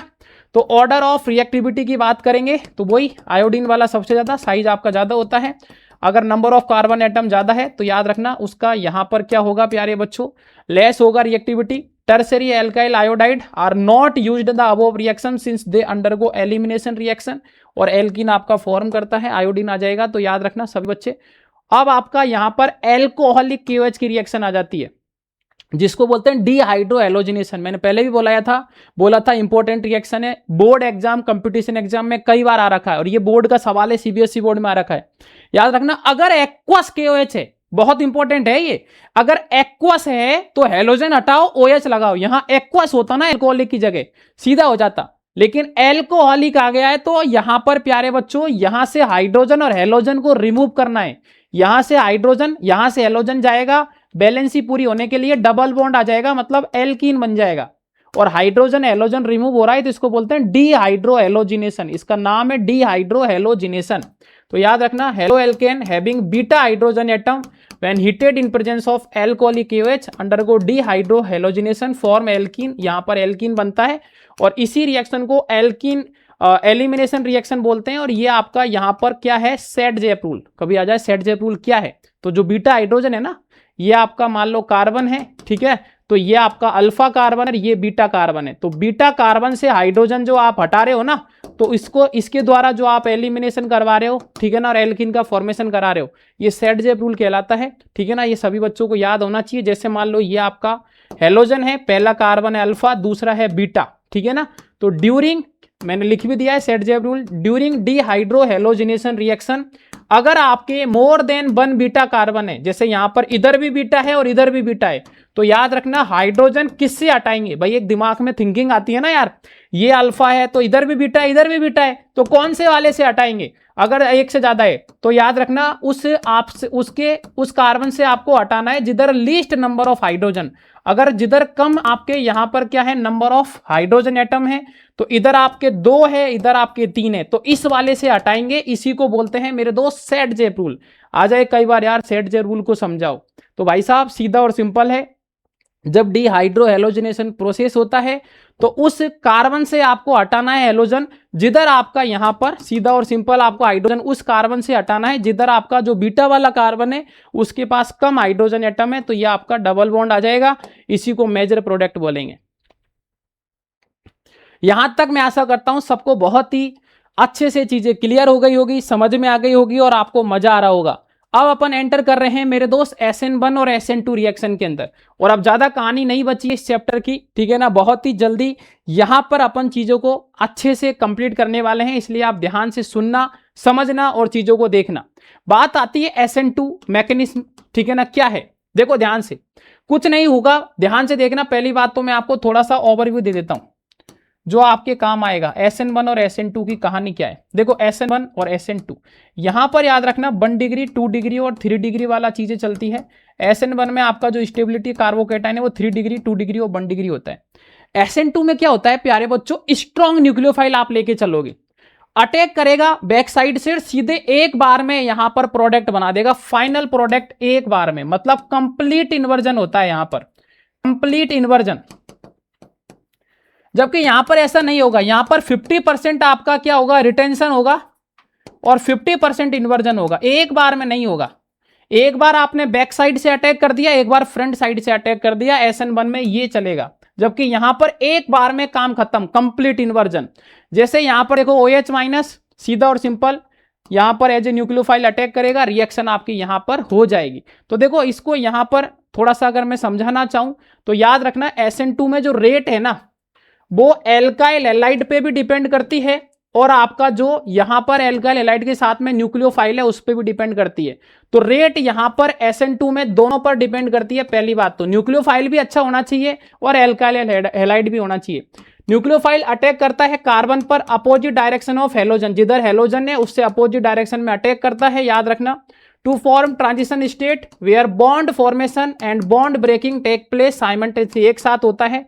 This give rise to method which is inversion configuration. भाई यहां पर दोनों एक साथ होता है, यूं नहीं SN1 की तरह अलग अलग हो रहा है, ठीक है। और रेट ऑफ रिएक्शन जो है वो दोनों पर डिपेंड करेगा, जबकि SN1 में ऐसा नहीं होगा, ठीक है ना। तो in SN2 reaction nucleophile has approach from the side opposite to the halogen, जिधर हेलोजन है उसके अपोजिट साइड से अटैक करवाएंगे, याद रखना। कंटेनिंग हेलोजनी एटम, उसको लिविंग ग्रुप बोलेंगे। Should not contain bulky group, ठीक है ना। इस वजह से आपका यहां पर 1 डिग्री 2 डिग्री और 3 डिग्री, क्योंकि बल्कि हो गया तो आप अटैक नहीं कर पाओगे। बल्कि मतलब अगर बड़ा हो गया, आपको किसी घर पे अटैक करना है तो यार बड़ा घर है, ज्यादा लोग अटैक करना मुश्किल हो जाएगा। इस वजह से याद रखना SN2 में आपका जो ऑर्डर है वो 1 डिग्री 2 डिग्री और 3 डिग्री होता है। आप भूल जाओ तो ऐसे याद रख लेना यार, SN2 में क्या होगा भाई, SN2 में न्यूक्लियोफाइल अटैक करता है यार, और अटैक करता है तो भाई मेंबर कम होने चाहिए, बल्कि बड़े नहीं होने चाहिए, 1 डिग्री वाले होने चाहिए। और ऑर्डर जो है रिएक्टिविटी का आयोडीन वाला सबसे ज्यादा, ये तो अभी अपन पढ़ते आ रहे हैं, क्योंकि आयोडीन की साइज ज्यादा है, आसानी से आपका अटैक कर पाएगा, अच्छा न्यूक्लियोफाइल भी है, ठीक है। बात करते हैं SN1 की। SN1 मैकेनिज्म प्यारे बच्चों यूनिमोलिकुलर होती है, सीधा और सिंपल। आपका यहां पर आपने रिएक्शन करवाई NaOH के साथ में और आपका यहां पर बन गया। यहां पर क्या होता है देखो, पहले तो फॉर्मेशन ऑफ कार्बोकैटाइन, यहां आराम से होती रिएक्शन। पहले आप कार्बोकैटाइन बनाओगे, पहले प्रोसेस में आप कार्बोकैटाइन, ब्रोमीन गया कार्बोकैटाइन बनाया, अब आप वापस रिएक्शन करवाओगे, ठीक है ना। बस इतना ही डिफरेंस है। जबकि वहां पर एक साथ आपका बॉन्ड टूट रहा है, सीधा रिएक्शन हो रहा है, क्योंकि वो न्यूक्लियोफाइल स्ट्रॉन्ग है, बैक साइड से अटैक कर रहा था। जब आपका टर्शियरी ब्यूटाइल ब्रोमाइड ट्रीट करवाते हैं एक्वस, ठीक है ना, सॉल्यूशन ऑफ NaOH, तो आपका टर्शियरी ब्यूटाइल अल्कोहल आपका बन जाता है। 2 स्टेप में बनता है। पहला स्टेप में कार्बोकैटाइन बनेगा, फिर टर्शियरी ब्यूटाइल ब्रोमाइड को undergo ionisation to form tertiary carbocation and आपका ब्रोमाइड आयन, जो आपका स्लो स्टेप है, इसको बोलते हैं रेट डिटरमाइन स्टेप। जो कार्बोकैटाइन बना है ना, ये स्लो स्टेप होती है, इसी को रेट डिटरमाइनिंग स्टेप बोलते हैं, ये भी पूछा जा सकता है। और in this type of reaction rate of reaction only, याद रखना, कंसंट्रेशन ऑफ एल्काइल एलाइड, जो एल्काइल एलाइड है उसकी कंसंट्रेशन पर डिपेंड करेगा। न्यूक्लियोफाइल से मतलब नहीं है, कैसा है क्या है कोई मतलब, कोई फर्क नहीं पड़ता। और ये फर्स्ट ऑर्डर रिएक्शन है, याद रखना, फर्स्ट ऑर्डर रिएक्शन है। फिर आपका न्यूक्लियोफाइल आराम से रिएक्शन करके और आपका सीधा और सिंपल यहां पर रिएक्शन को करवा देगा। तो रेट याद रखना सिर्फ और सिर्फ एल्काइल एलाइड की कंसंट्रेशन पर डिपेंड करेगी, ओनली एल्काइल एलाइड की कंसंट्रेशन पर डिपेंड करेगी, न्यूक्लियोफाइल के ऊपर बिल्कुल भी नहीं करेगी। SN1 के अंदर याद रखना कुछ इंपॉर्टेंट पॉइंट है, कार्बोकैटाइन आपका फॉर्म होता है, रेट डिटरमाइन जो स्टेप होती है ये आपका यहां पर it's stability determine the rate of the reaction. यहां पर आपका जो ऑर्डर है याद रखना भाई, कार्बोकैटाइन अगर आपने फर्स्ट स्टेप में बनाया है तो वो ज्यादा स्टेबल होना चाहिए। और कार्बोकैटाइन ज्यादा स्टेबल कब होगा, जब ज्यादा आपका पॉजिटिव इफेक्ट होगा। और ज्यादा पॉजिटिव इफेक्ट कब होगा, जब 1 2 3 भाई 3 डिग्री में आपको पता है 3 डिग्री कार्बोकैटाइन में इधर से भी कार्बन प्लस लगाएगा, इधर से भी प्लस लगाएगा, इधर से भी प्लस लगाएगा, तो 3 डिग्री पर ज्यादा पॉजिटिव इफेक्ट है, ज्यादा कार्बोकैटाइन स्टेबल होगा। इस वजह से याद रखना यहां ऑर्डर 3 डिग्री 2 डिग्री और 1 डिग्री होता है SN1 के अंदर। और ये ऑर्डर ऑफ रिएक्टिविटी का ऑर्डर है, RI RBr RCl। यहां पर भी आप देख सकते हो जो आपका पॉजिटिव चार्ज है डबल बॉन्ड के साथ डिलोकलाइजेशन में है, ज्यादा आपका होगा। यहां पर भी same positive single double resonance में है, इसलिए ज्यादा है। जबकि यहां पर कोई रेजोनेंस नहीं है, अकेला पॉजिटिव चार्ज है, इसलिए सबसे लास्ट में देखते हैं इसको। ये लो भाई साहब, ये पूरा मैंने यहां पर पूरा एक साथ टेबल बना दिया है। कुल मिला के अगर बोर्ड के एग्जाम की मैं बात करूं तो अगर सिर्फ और सिर्फ यहां पर SN1 और SN2 में डिफरेंस आपको इतना पता है ना, तो समझ लो आपका काम हो जाएगा। रिएक्शन मैकेनिज्म तो अपन ने पढ़ी थी, ये सीधी टेबल मैंने आपके लिए बना दी है, सारी PDF टेलीग्राम ग्रुप पर मिल जाएगी। SN1 में आपको सिर्फ ये पता होना चाहिए it take place in 2 step. SN1 आपका 2 स्टेप में होता है, जबकि यहां पर SN2 it take place in single step. भाई SN2 में क्या हुआ था यार, सीधे अटैक किया, एक साथ आपका दोनों काम हुए थे और सीधे रिएक्शन हो गई थी, जबकि यहां पहले कार्बोकैटायन बना फिर रिएक्शन हुआ। तो ये 2 स्टेप में होती है, ये आपका सिंगल स्टेप में होता है। ये फर्स्ट ऑर्डर काइनेटिक्स होता है, जबकि ये सेकेंड ऑर्डर काइनेटिक्स होता है। यहां पर रेट आपका याद रखना सिर्फ और सिर्फ एक पर ही डिपेंड करता है, वो है आपका ओनली कंसंट्रेशन ऑफ रिएक्टेंट, जबकि यहां पर न्यूक्लियोफाइल और आपका दोनों पे डिपेंड करता है, ठीक है ना, कंसंट्रेशन। यहां पर रिएक्टिविटी का ऑर्डर 3 डिग्री 2 डिग्री 1 डिग्री, क्योंकि स्टेबिलिटी ऑफ कार्बोकैटायन ज्यादा चाहिए थी, जबकि यहां पर आपका 1 डिग्री 2 डिग्री 3 डिग्री, क्योंकि अटैक कर रहा था तो बल्कि ग्रुप नहीं होना चाहिए था। यहां पर ये रेसिमिक मिक्सचर बनाता है ऑप्टिकल एक्टिव, क्योंकि आपको पता है यहां पर रिटेंशन और इन्वर्जन दोनों होता था, रिटेंशन और इन्वर्जन दोनों होता था, जबकि यहां पर ये पूरा इन्वर्जन कॉन्फ़िगरेशन बनाता है, मतलब कंप्लीट इन्वर्जन करता है, एक बार में काम खत्म, कंप्लीट इन्वर्जन करता है। तो ये पूरी कहानी है जो सबको पता होना चाहिए। नेक्स्ट अपन देखेंगे nucleophilic substitution reaction. Nucleophilic substitution reaction क्या है प्यारे बच्चों? तो देखो पहली बात तो ये है, न्यूक्लियोफिलिक सब्स्टिट्यूशन रिएक्शन आपने देखा था ना, कोई भी हेलोजन आ गया, न्यूक्लियोफाइल आया, अटैक किया, हेलोजन बाहर हो गया, वही सेम रिएक्शन है। उसके बारे में अभी मैं चर्चा करूंगा, पहले भी बता चुका हूं। ये एक इंपॉर्टेंट चीज है, ठीक है ना, जो अभी आपको पता होना चाहिए, ठीक है ना, कि हेलो एरेन, जो याद रखना प्यारे बच्चों, halo arene are very much less reactive than halo alkane toward nucleophilic substitution reaction. काफी इंपॉर्टेंट है, कई बार पूछी गई है यार बोर्ड के एग्जाम में, कि जो हेलो एल्केन है ना वो ज्यादा रिएक्टिव होता है हेलो एरिन से। क्यों? मैंने पहले ही बताया था, हेलो एरिन में आपका पार्शियली डबल बॉन्ड कैरेक्टर आ जाता है, इस वजह से कारण आपसे बोर्ड के एग्जाम में पूछा जाएगा। तो ये कई बार बोर्ड के एग्जाम में आ रखा है, फिर से पूछा जा सकता है हेलो एरिन, ठीक है ना, मैं लिख भी देता हूं, कंपटीशन में भी पूछा जाता है।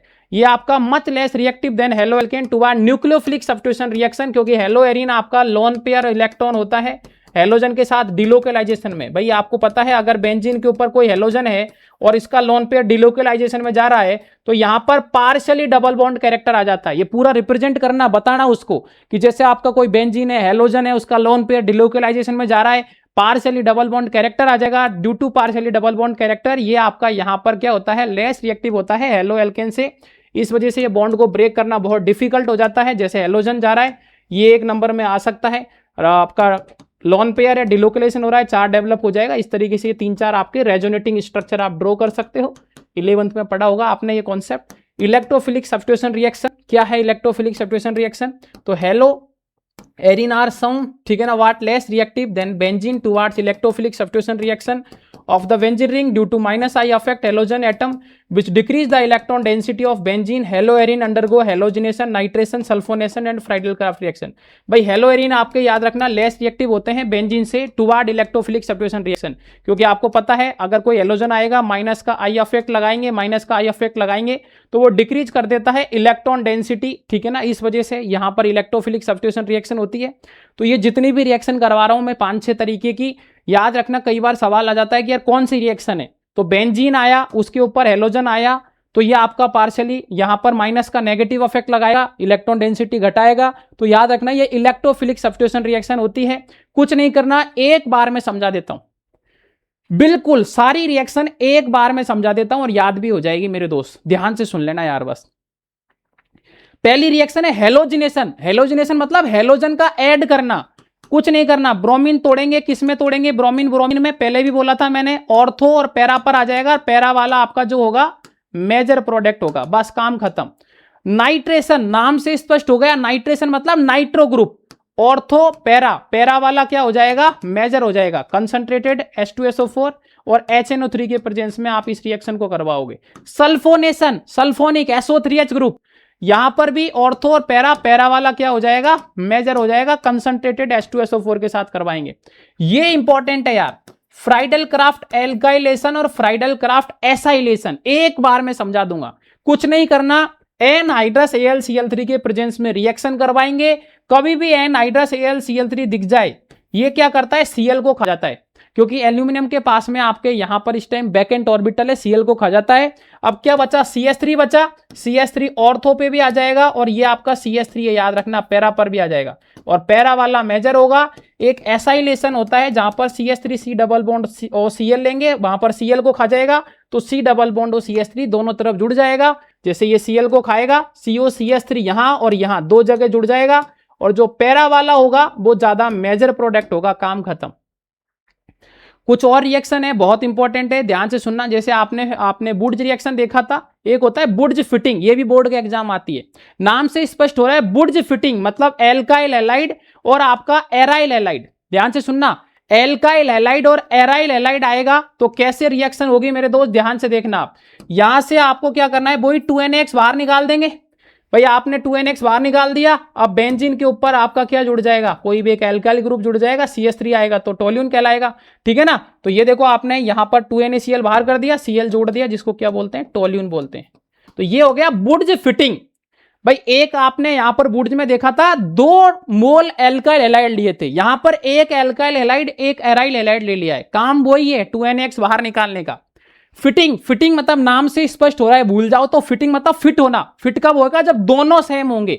दोनों सेम कब होंगे, जब इधर भी एराइल हैलाइड है इधर भी एराइल हैलाइड है। तो यहां से वही 2NX बाहर कर दिया, बेंजीन को जोड़ दिया, इसको बोलते हैं मेरे दोस्त बाईफिनाइल। क्या बोलते हैं, बाईफिनाइल बोलते हैं, याद रखना। जैसे वही 2NaCl बाहर कर दिया, दोनों बेंजीन को जोड़ दिया, जिसको बाईफिनाइल बोलेंगे, ठीक है। Conversion of chlorobenzene to phenol, ये भी आपसे पूछा जा सकता है। देखो यहां पर कुछ नहीं करना, Cl हटाना है और OH लगाना है, एक लाइन याद रख लो बस। नाइट्रो ग्रुप, कुछ भी ग्रुप आएगा किसी को मत छेड़ो, सिर्फ Cl हटाओ, OH लगाओ। कभी भी रिएक्शन आ जाएगी ना अगर NaOH की, और टेम्परेचर आपको दे देगा, NaOH की रिएक्शन आ जाएगी, टेम्परेचर दे देगा, Cl हटाओ OH लगाओ। यहां Cl गया, OH लगा दिया, Cl हटा दो, OH लगा दो, NO2 को छेड़ो ही मत। अब तुम सोच रहे होंगे टेम्परेचर क्यों घटाए, क्योंकि यहाँ नाइट्रो ग्रुप आ गया, नाइट्रो ग्रुप पे विड्रॉइंग बढ़ा, चार्ज ज्यादा डेवलप हो गया, टेम्परेचर कम पे ही काम हो जाएगा। तो यहाँ 623 से और कम हो गया, क्योंकि नाइट्रो ग्रुप आ गया था, तो ये नेगेटिव इफेक्ट लगाएगा, 623 से और कम टेम्परेचर कर दिया। अब देखो यहां पर दो नाइट्रो आ गए, तो आपने 400 से भी और कम टेम्परेचर कर दिया, काम वही है, Cl हटाओ OH लगाओ। यहां पर भी वही काम है, Cl हटाओ और OH लगाओ, Cl हटाओ और OH लगाओ। अब देखो यहाँ 3 नाइट्रो ग्रुप आ गए, 3 नाइट्रो ग्रुप आ गए हैं, तो सिर्फ H2O के साथ में अगर आपने हीट कर दिया ना तो भी रिएक्शन हो जाएगा, याद रखना। अगर 3 नाइट्रो ग्रुप आ गए हैं तो बहुत ज्यादा चार्ज डेवलप हो चुका है, तो Cl हटाओ OH लगाओ और सिर्फ सीधा आप H2O के साथ में आप वार्म कर सकते हो। वही क्लोरोबेंजीन के साथ Cl को खा जाएगा और Cl बचेगा, ऑर्थो और पैरा पे लगा देंगे, पैरा वाला आपका क्या होगा, मेजर होगा, काम खत्म, बस हो गया। तो देखो भाई रिएक्शन वाला पार्ट हेलो एल्केन का खत्म हो जाता है। अब सिर्फ और सिर्फ मेरे दोस्त यहां पर जो कहानी बचती है वो आपकी यहां पर बचती है प्यारे बच्चों, किसकी, एक थ्योरेटिकल चीज है, 2-4 चीज, ठीक है ना, उनके बारे में मैं आपको यहां पर बता देता हूं। ध्यान से सुनना एंड समझना, पूरा आपका चैप्टर यहां पर बहुत अच्छे से मैंने करवा दिया है, और मैं आशा करता हूं याद भी हो गया होगा, मजा भी आया होगा। PDF टेलीग्राम पर मिल जाएगी। तो ये थ्योरेटिकल चीजें जिनको देख लेते हैं अपन, सबसे पहले अपन देख लेते हैं डाइक्लोरोमेथेन, जिसको मेथाइलिन क्लोराइड बोलते हैं। थ्योरेटिकल चीजें, मेरा कोई रोल नहीं है, बस मैं आपको बता रहा हूं, ध्यान से सुनना और समझना बस। डाइक्लोरोमेथेन आपका widely used as solvent, as a paint remover and as a process solvent in the manufacture of drugs. इसको ड्रग्स में अपन ड्रग्स बनाने में काम लेते हैं। ये आपका यूज करते हैं अपन मेटल क्लीनिंग में, मेटल साफ करने में, और फिनिशिंग सॉल्वेंट में यूज करते हैं। मेथाइलिन क्लोराइड हार्मफुल होता है, याद रखना, आपका ह्यूमंस सेंट्रल नर्वस सिस्टम के लिए अगर इसका लेवल बढ़ जाता है, याद रखना, एयर के अंदर, तो ये आपका डिजीनेस का कारण बन सकता है, ठीक है ना। ये कई सारी यहाँ पर प्रॉब्लम है जो आपके फिंगर्स टॉयज के अंदर हो सकती है। यहाँ तक कि अगर ये आई के डायरेक्ट कांटेक्ट में आ जाता है, याद रखना, तो ये जो कॉर्निया होता है इसको जला भी सकता है। तो सावधानी आपको बरतनी है जब इसको आप यूज करें, क्योंकि खतरनाक हो सकता है। CH3Cl Cl2 के साथ रिएक्शन करवाओगे तो आपका CH2Cl2 यहाँ पर आप बना सकते हो। और अगर इसको बात करेंगे तो सॉल्वेंट और पेंट रिमूवर में अपन इसको यूज कर सकते हैं, ठीक है ना, और फार्मास्यूटिकल कंपनी में भी इसको यूज किया जाता है। नेक्स्ट आता है ट्राइक्लोरोमेथेन, जिसको क्लोरोफॉर्म CHCl3 बोलते हैं। याद रखना ये आपका यहाँ पर सॉल्वेंट होता है, फैट्स, एल्कोइड, आयोडाइड एंड अदर सब्सटेंस। अगर मेजर यूज की अगर मैं बात करूंगा इसका, तो याद रखना प्यारे बच्चों, फ्रियोन रेफ्रिजरेंट R22 एक कोड है, ठीक है ना, इसमें यहां पर मेजर इसका यूज किया जाता है। अगर इसको एक बार यूज किया आपने जनरल, ठीक है ना, एनेस्थेटिक के अंदर, सर्जरी के अंदर भी यूज कर सकते हैं इसको। याद रखना स्लोली ऑक्सीडाइज होता है एयर के अंदर, और यहां पर अगर इसको लाइट की प्रेजेंस मिल गई तो ये बहुत ही जहरीली गैस बनाता है, याद रखना, COCl2। COCl2 याद रखना, बहुत इंपॉर्टेंट लाइन है ये, जिसको अपन बोलते हैं फॉस्जीन। कई देखो बोर्ड के अंदर यहां से पक्का सवाल आता है, कंपटीशन एग्जाम में यहां पर पक्का सवाल आता है, चाहे IIT है, चाहे आपका नीट है, चाहे आपके और भी CUT जैसे एंट्रेंस एग्जाम है। बहुत इंपॉर्टेंट है, ध्यान से देखना, बहुत इंपॉर्टेंट लाइन है। अगर यहां पर क्लोरोफॉर्म अगर आप स्लोली ऑक्सीडाइज करते हो एयर के अंदर तो लाइट की प्रेजेंस में ये आपका एक जहरीली गैस बनाता है COCl2, जिसको अपन फॉस्जीन, क्वेश्चन आता है फॉस्जीन क्या है, कब बनता है, कैसे बनता है, तो ये डायरेक्ट पूछा जाता है मेरे दोस्त, तो याद रखना, ठीक है ना। ये आप it is therefore stored in the close dark, इस वजह से इसको अपन यहां पर क्या करते हैं, क्लोज डार्क में यहां पर अपन इसको रखते हैं, तो क्लोज डार्क कलर की बोतल में रखते हैं, ठीक है ना, ताकि एयर को अपन यहां पर बाहर रख सके, क्योंकि एयर आते ही भाई साहब जहरीली गैस बना देता है, काम खत्म हो जाता है। क्लोरोफॉर्म कैसे बनेगा, तो कुछ नहीं भाई साहब, CCl4 H2 के साथ CHCl3 बना देगा क्लोरोफॉर्म में। जब क्लोरोफॉर्म बन गया है तो आपने देखा था एयर की प्रेजेंस मिलते ही मतलब +O2, और आपने यहां पर देखा, ठीक है ना, एयर मिल गया और कोई भी आपको लाइट की प्रेजेंस मिल गई तो आपका COCl2 जहरीली गैस बनती है, फॉस्जीन जिसको बोलते हैं, याद रखना, कई बार पूछा गया है। अगर मैं यूज की बात करूंगा तो प्रोडक्ट फ्रियोन, ठीक है ना, रेफ्रिजरेंट अभी आपने देखा था, एनेस्थेटिक कफ सिरप में भी इसको यूज किया जाता है, प्रिजर्वेटिव होता है, याद रखना ये। क्लोरोफॉर्म, ये रिएक्शन देख सकते हो, क्लोरोफॉर्म की ऑक्सीजन की लाइट की प्रेजेंस में COCl2 बन गया, फॉस्जीन जिसको बोलते हैं, ठीक है, सनलाइट की प्रेजेंस में। ये इंपॉर्टेंट लाइन है, कई बार पूछी गई है। नेक्स्ट आपका ट्राई आयोडोमेथेन, इंपॉर्टेंट नहीं है, बस पता होना चाहिए, अल्कोहल के साथ रिएक्शन करवाने पर CHI3 बन जाता है। यूज बोई यहां पर इसका, ठीक है ना, एंटीसेप्टिक तरीके से यहां पर इसको यूज कर सकते हैं, सभी को पता होना चाहिए, ठीक है ना। और यहां पर प्यारे बच्चों अगर ये कांटेक्ट में स्किन के अंदर आ जाता है, ठीक है, तो ये भी आपके लिए बहुत खतरनाक हो सकता है, तो इसको भी आप ध्यान से यूज करेंगे। कार्बन टेट्राक्लोराइड, टेट्राक्लोरोमेथेन जिसको बोलते हैं, ये प्रोड्यूस करता है लार्ज क्वांटिटी, ठीक है ना, in the use of manufacture of refrigerant and propellants और एरोसोल कैंस, ठीक है ना। नेक्स्ट याद रखना सभी बच्चे, it is also used as feedstock in the synthesis of chlorofluorocarbon and other chemicals, जैसे आपके यहां पर इनमें सॉल्वेंट की तरह यूज कर सकते हैं। अगर ये भी इंपॉर्टेंट लाइन है, depletion of ozone layer is believe to increase human exposure to ultraviolet ray, leading करता है, ठीक है ना, याद रखना, to increase skin cancer, eye diseases and disorder, याद रखना, ये भी आपको इम्यून सिस्टम को भी खराब कर सकता है। तो ये बनाने के लिए क्या करेंगे, जब CHCl3 क्लोरीन के साथ करवाओगे रिएक्शन तो CCl4 आपका बन जाएगा। तो याद रखना, कई बार आता है CCl4 का यूज क्या है बोर्ड के एग्जाम, कंपटीशन एग्जाम में भी, तो याद रखना CCl4 as a fire extinguisher use कर सकते हो, मैन्युफैक्चर क्लोरोफॉर्म में कर सकते हो, ड्राई क्लीनिंग में कर सकते हो। फ्रियोन के ऊपर भी सवाल कंपटीशन एग्जाम में आता है, तो याद रखना क्लोरोफ्लोरोकार्बन होता है ना मेथेन और एथेन का, उसको ही फ्रियोन बोलते हैं, डेफिनेशन भी पूछी जा सकती है 1 नंबर में। तो याद रखना मेरे दोस्त, क्लोरोफ्लोरोकार्बन किसका, मेथेन और एथेन का, उसको फ्रियोन बोलते हैं।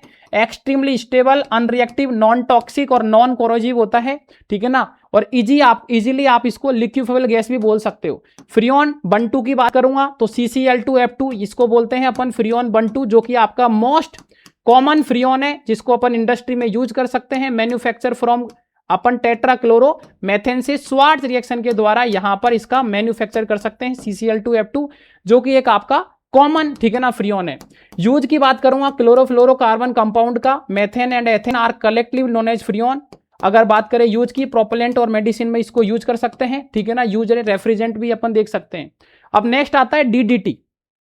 देखो ये सारे थ्योरेटिकल पॉइंट है, फास्टली इसलिए जा रहा हूं, सिर्फ काम की चीज बता रहा हूं कि क्या याद रखना है, कैसे याद रखना है, एक बार रीड करोगे, PDF टेलीग्राम पे मिल जाएगी, लिंक डिस्क्रिप्शन में गिवन है, तो आपको पता चल जाएगा।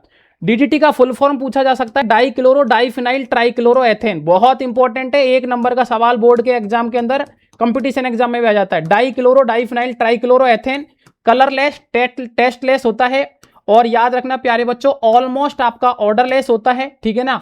Originally develop as a insecticide, ये बहुत इंपॉर्टेंट पॉइंट है जो आपसे पूछा जा सकता है। इंसेक्टिसाइड मतलब कीटनाशक, जो दवाइयां होती है ना अपन खेतों में यूज करते हैं, तो उनमें यहां पर इसका यूज देखने को मिल जाता है। Became infection and environmental impact, मतलब अगर आपको पता है जब ज्यादा अपन यहां पर ज्यादा मात्रा में अगर अपन यहां पर इसका यूज करते हैं तो ये आपके इन्वायरमेंटल के लिए भी, पर्यावरण के लिए भी हानिकारक हो सकता है, ठीक है।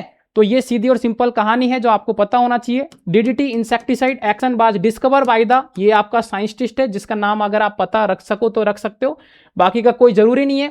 इंपॉर्टेंट है इसका स्ट्रक्चर, हर एग्जाम में स्ट्रक्चर पूछा जाता है भाई, बोर्ड में डायरेक्ट हो सकता है इस बार आपसे सीबीएसई आरबीएसई में डायरेक्ट इसका स्ट्रक्चर पूछ ले कि यार डीडीटी का स्ट्रक्चर बनाओ। तो कुछ नहीं करना, देखो कुछ नहीं करना, एक एराइल हैलाइड ले लो और एक एराइल हैलाइड लो, 2 एराइल हैलाइड ले लिया, दोनों को एक कार्बन से जोड़ दिया, उस कार्बन से जोड़ा भाई, एक कार्बन लिया, इधर से एराइल हैलाइड, इधर से एराइल हैलाइड जोड़ दिया, उससे एक हाइड्रोजन जोड़ दिया, फिर दूसरा CH-Cl3 लगा दिया। कुल मिला के एक कार्बन, उससे CH-Cl3 जोड़ना है, एक हाइड्रोजन जोड़ना है, इधर एराइल हैलाइड लगाना है, ठीक है ना, और इधर भी आपको क्या लगाना है मेरे दोस्त, एराइल हैलाइड लगाना है, बस ये एराइल हैलाइड लगा दिया, एक कार्बन, हाइड्रोजन, CH-Cl3 और दोनों तरफ एराइल हैलाइड, इसको DDT बोलते हैं, डाइक्लोरो डाइफिनाइल ट्राइक्लोरो, आपने देखा था, फुल फॉर्म पता होना चाहिए। और इंसेक्टिसाइड, ठीक है ना, इंसेक्टिसाइड में इसको अपन यूज कर सकते हैं। तो सीधा और सिंपल फाइनली आपका चैप्टर समाप्त होता है मेरे दोस्तों। एक सिंगल पॉइंट, एक सिंगल एक्सेप्शन, एक सिंगल रिएक्शन, एक सिंगल प्रॉपर्टी ऐसी नहीं बची जो आपके सिलेबस में थी और मैंने नहीं कराई हो। अब चाहे कोई भी कंपटीशन एग्जाम, चाहे आपका कोई सा भी बोर्ड का एग्जाम आप अटेम्प्ट कर लो, लास्ट 5 साल के प्रीवियस ईयर क्वेश्चंस आपको पता चल जाएगा। अगर आपने ध्यान से सुना होगा तो 1 घंटे के अंदर ऐसा बंसोटा आपने कहीं नहीं देखा होगा जिसमें एक सिंगल चीज आपने मिस नहीं करी, स्किप नहीं करी, और पूरा एक एक अच्छे से मैंने आपको बताया, समझाया, कैसे याद करेंगे ये भी बताया।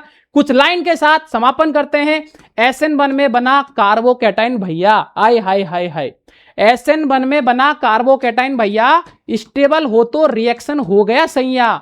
SN2 बोले नहीं मैं पीछे हटता और 1 स्टेप में काम पूरा निपटता। SN2 बोल रहा है भाई साहब मैं पीछे नहीं हटूंगा, एक बार में काम खत्म कर दूंगा, ठीक है ना।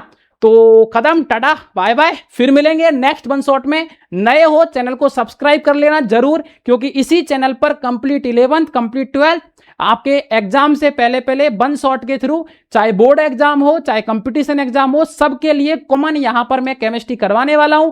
कई सारे क्वेश्चंस की प्रैक्टिस करवाने वाला हूं, बहुत जल्दी यहां पर प्रीवियस ईयर क्वेश्चंस की सीरीज लेके आने वाला हूं। तो फटाफट चैनल को सब्सक्राइब कर लो, अपने दोस्तों को शेयर कर दो, और जरूर यार क्लास अच्छी लगी है तो कमेंट सेक्शन में जरूर बताओ, और नेक्स्ट कौन सा चैप्टर चाहते हैं ये भी आप कमेंट सेक्शन में जरूर बताओ। तो जुड़े रहो, सीखते रहो, टेलीग्राम ग्रुप जरूर ज्वाइन कर लेना, क्योंकि इस क्लास की जो PDF है वो आपको टेलीग्राम ग्रुप पर मिल जाएगी। तो थैंक यू सो मच, ऐसे ही सपोर्ट बनाए रखो, मिलता हूं मैं आपसे बहुत जल्द।